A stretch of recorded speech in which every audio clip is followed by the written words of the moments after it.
শুরুতেই নজর রাখতে হচ্ছে ভাঙড়ে তৃণমূল নেতা খুনের ঘটনায়। তৃণমূল নেতা খুনে ধৃত আরো ৩ জন। রাজ্জাক খান খুনে ধৃত দলেরই আরো ৩ কর্মী। মোফাজ্জল মোল্লার পর জালে আরো ৩ জন। তৃণমূল নেতা রাজ্জাক খান খুনে ধৃত বেড়ে ৪। ধৃত তৃণমূল কর্মী আজহারউদ্দিন মোল্লা, তৃণমূল কর্মী জাহান আলী খান, রাজু মোল্লা। এই ৩ জনকে আরো গ্রেফতার করেছে পুলিশ। পোলেরহাটের আবাসন থেকে জালে আজাহার, ভাঙড় থেকে ধৃত জাহান আলী, রাজু মোল্লা। তৃণমূল নেতা রাজ্জাক খান খুনে ধৃত বেড়ে এই মুহূর্তে ৪ জন। আমাদের সঙ্গে এই মুহূর্তে সরাসরি রয়েছেন প্রতিনিধি কল্যাণ। কল্যাণের সঙ্গে কথা বলবো। কল্যাণ, ধৃত বেড়ে ৪ জন, যাদের ৩ জনকে গ্রেফতার করা হয়েছে, তাদের এই তৃণমূল নেতা খুনে কি ভূমিকা থাকতে পারে বলে মনে করছে পুলিশ? অনিন্দিতা, তৃণমূল নেতা রাজ্জাক খান খুনে এদের সরাসরি যোগ রয়েছে বলে পুলিশ সূত্রে খবর পাওয়া যাচ্ছে। এই যে হচ্ছে রাজু মোল্লা সহ মোট যে ৩ জন গ্রেপ্তার হয়েছে, এরা সরাসরি যুক্ত ছিল। কেউ ছিল হচ্ছে টিপার ছিল, তারপরে এই যে আইএসএফ থেকে তৃণমূলে আসে যে হচ্ছে তৃণমূল নেতা, সে বর্তমানে বিধানসভা কমিটির সদস্য, তাকেও গ্রেপ্তার করেছে। তাকে পোলেরহাট থানার একটি আবাসন থেকে গ্রেপ্তার করেছে। মোট ধৃতদেরকে আজকে বারুইপুর মহকুমা আদালতে তোলা হবে। বারুইপুর মহকুমা আদালতে তুলে এদেরকে আবারও পুলিশি হেফাজতে নিয়ে এদেরকে জিজ্ঞাসাবাদ চালানো হবে। কি কারণে খুন, পুলিশ এখনো পর্যন্ত যথেষ্ট ধোঁয়াশায়। তবে প্রাথমিকভাবে পুলিশের অনুমান এলাকা দখলের জন্যই কিন্তু এই রাজ্জাক খানকে খুন করা হয়েছে। আর তার কারণ হিসাবে স্থানীয় যে সমস্ত মানুষজন এবং তৃণমূল কর্মী রয়েছে, তারা যেটা দাবি করছে যে এই রাজ্জাক খানকে কিন্তু ধীরে ধীরে এলাকার রাজ তার হাতে তুলে দেওয়া হচ্ছিল। শওকত মোল্লা সহ ভাঙড়ের যে একাধিক তৃণমূল নেতৃত্ব রয়েছে, তারা রাজ্জাক খানকেই বেশি গুরুত্ব দিচ্ছিল। কিন্তু মোজাফফর যে মোট ৪ জন গ্রেপ্তার হয়েছে, এরা সকলেই তৃণমূল নেতা কর্মী, এদেরকে কোনো রকম গুরুত্ব দেওয়া হচ্ছে না। অর্থাৎ এলাকা দখল ঘিরেই খুন বলে এখনো পর্যন্ত সন্দেহ। ধন্যবাদ।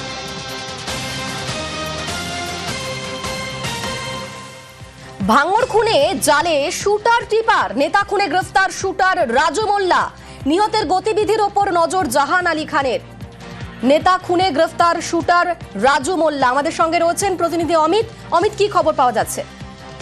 রাজ্জাককে যে খুনের ঘটনাটা যদি গুলি করে খুন করা হয়েছিল, গুলি চালিয়েছিলেন রাজু মোল্লা, এমনটা কিন্তু তদন্তে উঠে এসছে বা তদন্তকারী আধিকারিকদের দাবি। অন্যদিকে জাহান, তিনি হচ্ছে এই খুনের কেসে রেকি করা বা টিপার হিসেবে কাজ করছে। অর্থাৎ রাজ্জাকের গতিবিধির উপর নজর রাখা এবং খুন যখন হবে সে খুনের আগে টিপ অফ দেওয়া যে হ্যাঁ রাজ্জাক ওই রাস্তা দিয়ে যাচ্ছে, এবং সেই মোতাবেক সেখানে রাজু এবং রাজুর সঙ্গে আরো বেশ কয়েকজন সেখানে কিন্তু উপস্থিত ছিলেন। অন্যদিকে উঠে আসছে আজহারউদ্দিন, যাকে গ্রেপ্তার করা হয়েছে। সে প্রাক্তন আইএসএফ নেতা, লোকসভা নির্বাচনের পর তৃণমূলে যোগদান করে, এবং এও হচ্ছে পরিকল্পনা এবং ষড়যন্ত্রকারী। কারণ মোফাজ্জল মোল্লাকে যে গতকাল গ্রেপ্তার করা হয়েছিল, তার সাথে আজহারউদ্দিন ছিল হচ্ছে তার সহযোগী হিসেবে পরিকল্পনা বা মাস্টার প্ল্যান করার ক্ষেত্রে। সব মিলিয়ে এখনো পর্যন্ত শুনে 4 জন গ্রেপ্তার হয়েছে, আরো বাকিদের খোঁজ চলছে। বেশ, ধন্যবাদ।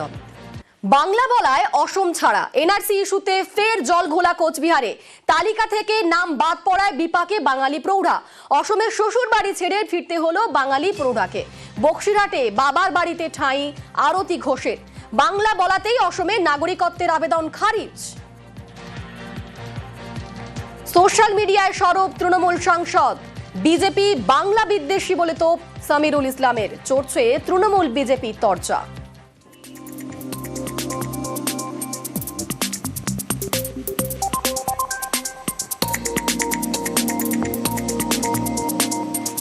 একজন ভদ্রমহিলা, তার বয়স এখন 52 বছর, বাপের বাড়ি কুচবিহারে।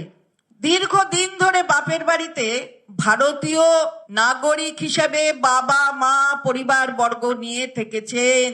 বিয়ে হয়েছে অসমের একজন মানুষের সাথে। গিয়েছিলেন অসমে শ্বশুর বাড়ি। মেয়েরা তো তাই যায়, যে বাঙালি অসমে এসছে, তার এনআরসি থেকে নাম কাটা গেল। চলে এসছেন বাপের বাড়িতে আতঙ্কে।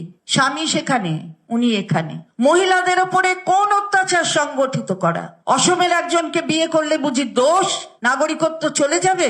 এইভাবে বিবাহিত জীবনকে অপমান করছে।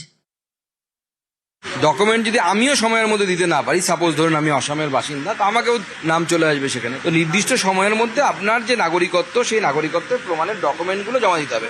অনেকে গাফিলতি করেন, দেন না, তার ফলে এই ধরনের টেকনিক্যাল সমস্যা হয়। আর অন্য কোনো সমস্যা নেই, আর কোনো হিন্দুরই কোনো সমস্যা নেই, কারণ সিএতে তারা সবাই ভারতবর্ষের নাগরিক। সিএতে অ্যাপ্লাই করে দেবে, তাহলে নাগরিকত্ব হয়ে যাবে। দিল্লিতে বাঙালি বস্তিতে কোপ, দিল্লির বাঙালি বস্তিতে বিচ্ছিন্ন জল সংযোগ, দিল্লির বসন্ত কুঞ্জে জলের লাইন কাটার অভিযোগ, বাঙালি বস্তিতে বিদ্যুতের লাইনও কাটার অভিযোগ। দিল্লির জয়হিন্দ কলোনিতে তৃণমূলের প্রতিনিধি দল, আদালতের নির্দেশে পদক্ষেপ বলে দাবি স্থানীয় প্রশাসনের।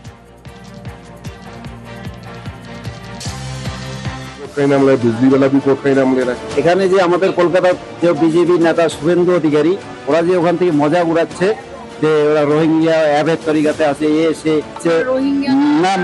না বাংলাদেশি না বেঙ্গলি, আমরা বিলকুল একদম কুচবিহারি, আমরা রাজবংশী বলা চলে।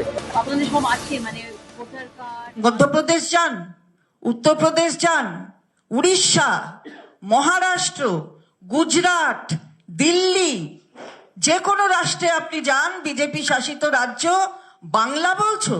তুমি বাঙালি যদি হয়ে থাকো তাহলে তুমি ভারতবাসী নও। দেখেছেন তো যমুনানগর, দিল্লির বাঙালি আছে এই কলোনিতে, এখানে থাকা চলবে না, উচ্ছেদ হতে হবে। কেটে দাও লাইন, ইলেকট্রিকের লাইন, কেটে দাও জলের লাইন। আমার সচিত্র পরিচয় পত্র আছে, দেখাচ্ছেন তারা।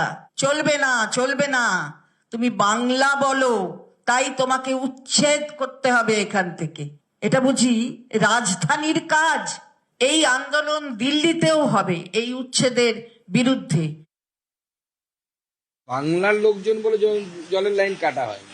রোহিঙ্গা মুসলিম যারা আছে, যারা অনুপ্রবেশকারী আছে, তাদেরকে বেরোতে হবে সেখান থেকে। অনুপ্রবেশকারীদের তো থাকার জায়গা ভারতবর্ষ নয়। এদের উদ্দেশ্য হচ্ছে বাঙালি নামে সেন্টিমেন্টে সমস্ত দলবলকে মার্কেটে নামিয়ে দিয়েছেন প্রচার করাতে। উদ্দেশ্য একটাই, মমতা বন্দ্যোপাধ্যায় এবং তার দলের উদ্দেশ্য, তারা ভোটে জেতার জন্য যা ইচ্ছে তাই করতে পারে। তাদের উদ্দেশ্য একটাই, যে মুসলিম অনুপ্রবেশকারীদেরকে ভারতের নাগরিক প্রতিষ্ঠা করে বাংলার ডেমোগ্রাফিকে পরিবর্তন করা। নতুন সাজে সবং থানা, থানার কাজ এখন নয়া বিল্ডিং এ। থানা চত্বরে তৈরি করা হয়েছে পার্ক বাগান। দেওয়ালে লেখা অ আ ক খ ABCD, রয়েছে বসার জায়গা, দোলনা,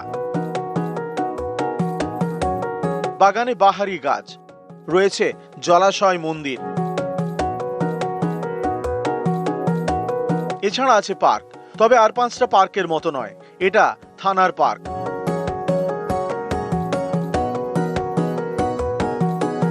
পশ্চিম মেদিনীপুরের সবং থানা চত্বরে তৈরি করা হয়েছে পার্ক, যার পাশে বাগান এবং আরো অনেক কিছু।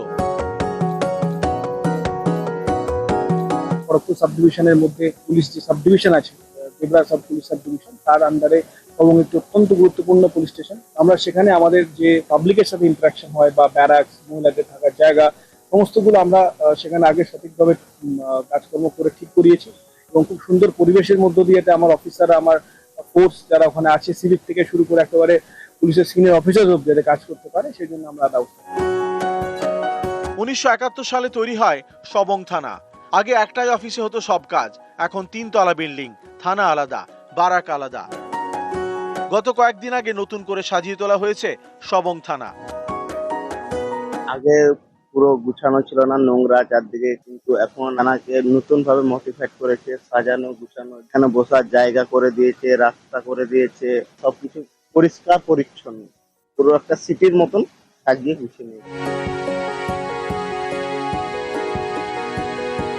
সবং থেকে দিগ্বিজয় মাহালি, নিউজ 18 বাংলা।